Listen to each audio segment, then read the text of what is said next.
হওয়ার কারণে তারা কিন্তু আমরা কিন্তু সেই উন্নতির শিখরে পৌঁছতে পারে নাই। তারা কিন্তু একটা ভালো অবস্থানে গিয়েছে, কিন্তু আমরা যে স্বপ্ন দেখেছি এখন আমরা দেখছি আমাদের জানের নিরাপত্তা নাই, আমাদের জীবনের নিরাপত্তা নাই, আমাদের পরিবারের নিরাপত্তা নাই। কেন নাই? কারণ এই আইন শৃঙ্খলা পরিস্থিতি দিয়ে কোনোভাবেই কোনো কাজ করা সম্ভব না। তাই আমি আজকে এই রিপোর্টার্স ক্লাবের মানববন্ধন থেকে দাবি করব অতি শীঘ্রই যেন তাদেরকে করা হয়, যেন বিগত আরো 50 বছরে বা 100 বছরে সাংবাদিকের শরীরে হাত তুলুক অথবা কোনো জনগণের। সবাইকে ধন্যবাদ। আজকে যারা এই আয়োজন করেছেন সকলের প্রতি আন্তরিক কৃতজ্ঞতা এবং ভালোবাসা জানাচ্ছি। ধন্যবাদ রাফিকে। এই পর্যায়ে সংক্ষিপ্ত বক্তব্য নিয়ে আসবেন বেলাভূমি প্রেস ক্লাবের সম্মানিত সদস্য বাদল। প্রথমে ধন্যবাদ জানাই আজকে যারা এই আয়োজন করেছে তাদেরকে।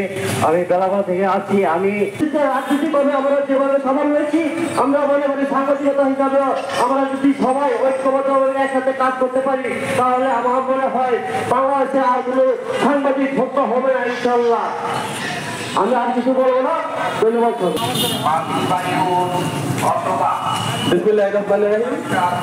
রিপোর্টার্স ক্লাবের আজকের আয়োজনে গাজীপুরের সাংবাদিক আসাদুজ্জামান তুহিন হত্যাকাণ্ডের বিচারে আজকে যে মানববন্ধনের আয়োজন করা হয়েছে রিপোর্টার্স ক্লাব থেকে, এই মানববন্ধনের সাথে আমরা একাত্মতা ঘোষণা করে আমরা তুহিন হত্যার বিচার চাই এবং সকল সাংবাদিকদের উদ্দেশ্যে বলবো এখনই সময় এসেছে সবাইকে ঐক্যবদ্ধ হওয়ার।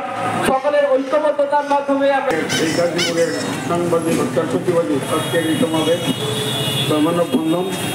যাই হোক, আমরা সাংবাদিক সমাজ এখানে করতে গাজীপুরের সাংবাদিক আসাদুজ্জামান তুহিন ভাইকে যেভাবে হত্যা করা হয়েছে, আমি বর্তমান যারা দায়িত্বপ্রাপ্ত ব্যক্তি আছেন সরকারের কাছে আমার আবেদন থাকবে।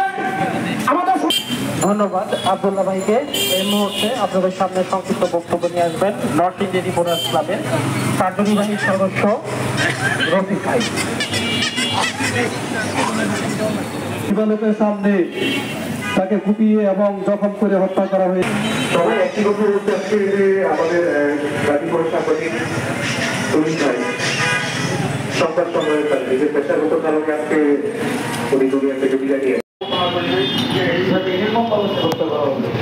যাই হোক, আজকে আমাদের রিপোর্টার্স ক্লাব আয়োজিত আজকের সমাবেশ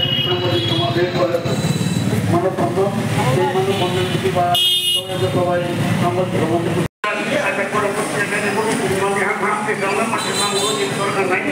আমি আর নাম